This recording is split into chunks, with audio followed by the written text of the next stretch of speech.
work on the wall, took her to the bathroom and did work in the stall. Yeah. Hey y'all, it's me, Chris, and we are outside again. And what is more embarrassing than talking about gender in public? Talking about sex.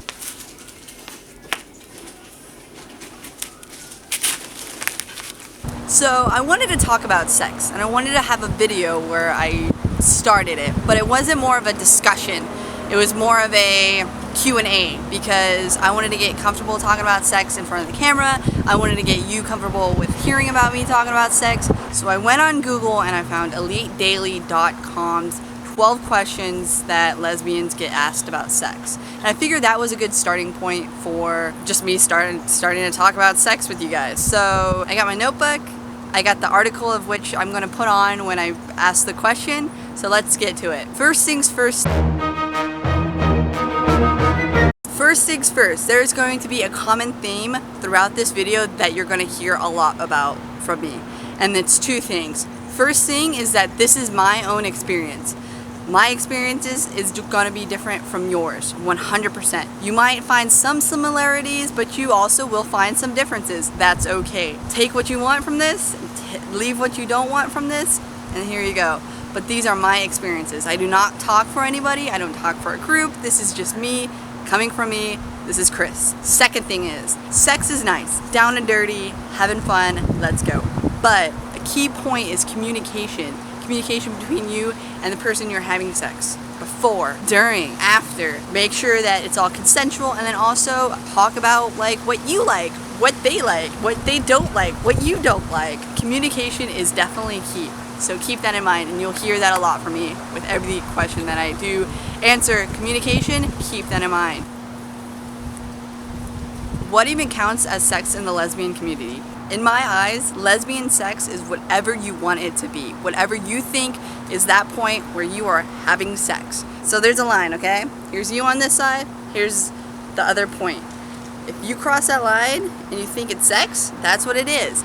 Me personally, I think sex involves anything that has to do with the genitalia. Yeah, because I don't like the definition of sex is defined as having an orgasm. Because I do have sex where I never achieve an orgasm. That's great. I have pleasurable sex, but it's just that destination doesn't get reached. I'm not pissed. I still had fun. It's enjoyable, but that's not the definition I like to classify as. So for me, lesbian sex is anything that involves the genitalia. But ultimately, you get to define that. How is using a dildo with a female partner different than fucking a dude? It's different because you're not fucking a dude, you're fucking a chick. That's just the easy explanation that is just super easy. I don't see it as the same. Yeah, it's the easiest thing to say. Plus, with having sex with a woman, I like being with women. Smell, their touch, me touching them, their parts. So to bring toys in the bedroom doesn't mean that I want to have sex with a dude. I just want to enjoy that part with them. How does the lack of literal physical connection, aka a dick inside a vagina, impact the emotional connection? I don't think it impacts it at all. I feel emotionally connected to the people I do have sex with in that way. Do I need a dick? Nope. Do I need physically somebody putting something inside me to feel connected? No.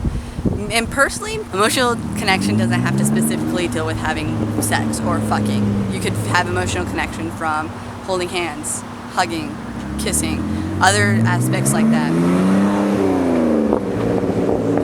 So I don't feel like it's lost if a physical part is not inserted into another physical part. Just take that out of your minds. What exactly is scissoring? Okay, now that's ridiculous. It's the first thing we hear when we hear lesbian sex, we think of scissoring. I remember back in junior high when I heard that girls and girls have sex with each other, and that's the first thing I heard was scissoring.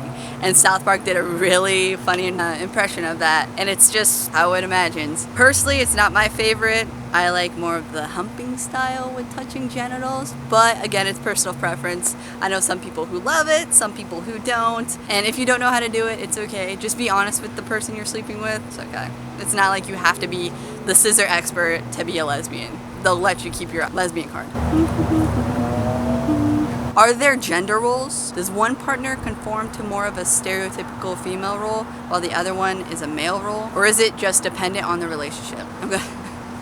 I'm doing an angry clapping hands. It is definitely dependent on the relationship between two people. I know that I've been in both situations, in both roles with two different people, and it's all about preference. Also, there's no gender roles. Like, you're two women, so one person wants to do this tonight, the other person wants to do that tonight. Or they always do this, or they always do that. Or there's some people who don't like being touched this way and don't like being touched that way, but they like being touched this way. Just talk with the person you're sleeping with. Find out what's okay to touch. Find out what's not okay to touch. If there's any issues, bring it up if you don't like to be this touched or that touched or whatever. Communication and consent is important. And it's 100% dependent on the relationship that you have with the person you're sleeping with. Who gets to O first? Basically, it's whoever wins the game of rock, paper, scissors before you have sex. Kidding. Seriously though, again, all dependent on the relationship. I've been in both situations, depending on if the person likes to touch first or not be touched. Communication. Talk with your partner. Whoever wants to get off first or whoever wants to touch the other person, there's not, you always go first and you always go second. And another thing I want to say about this topic is orgasm is not the final destination. Yes, some people think so, and you could disagree with me in the comments below, but personally, it's all about the journey. I'm having fun no matter what. It's about the experience, about being with that person, and about just enjoying, just having sex and fucking. Crime. Is your partner more intuitive with what gets you to orgasm, given they have the same parts? Or does her own preferences get in the way? Some females, and I'm not going to discredit this, but they feel like, yes, when having sex with another female, they know more about what to do because they have the same parts. Personally, I think every individual is just an individual. I like stuff that another female doesn't like. I don't like stuff that other females like. It's just, personally, it's all about the individual. But again, there are lesbians out there who feel like because you have the same parts, it's more intuitive. Whatever floats your boat. But again, personally, it's about communication for me and individualism. Do lesbians wear sexy lingerie? Or is it more of a feeling of, I'm a chick, you're a chick, we both know what's up? Again, this comes down to the individual and what the individual wants and also what the partner wants. Personally, sometimes I like to throw on some sexy lingerie. And I like to know that my partner likes it when I wear sexy lingerie. But the thing is about lingerie and about what you wear or don't wear in the bedroom is all about comfortability and body positivity with yourself.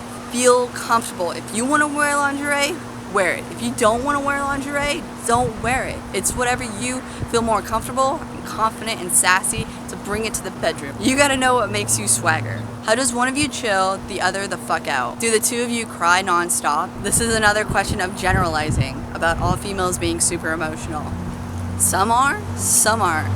Some have strong emotions when it comes to the bedroom, depending on the situation, depending on the closeness of you guys, depending on if it's just casual, if it's serious, if it's because of something, whatever. But we all have feelings. This is all an individual basis. But yes, feelings are brought into the bedroom. What do you guys do about long fingernails while fingering? Well, an easy solution for me is I don't have long fingernails. Don't want them, don't need them, don't like them cosmetically on me. Some lesbians I do know have long fingernails and they don't partake in that activity. That's fine. That's just something you have to talk about with the person you're sleeping with. But yeah, short fingernails. Do you enjoy lesbian porn? I have not found lesbian porn that I liked that shows a representation of what lesbian sex is to me. Every time I watch lesbian porn, it just looks like a straight dude is telling two females what to do to get him off, and it doesn't look like lesbian sex at all. I sit there and go, that's not how it's done. That's not how it's done. That's weird. Why would she say that? What is she doing? However, I do listen to it to help me masturbate, and that could be another topic for another video if you want to have that. Comment below.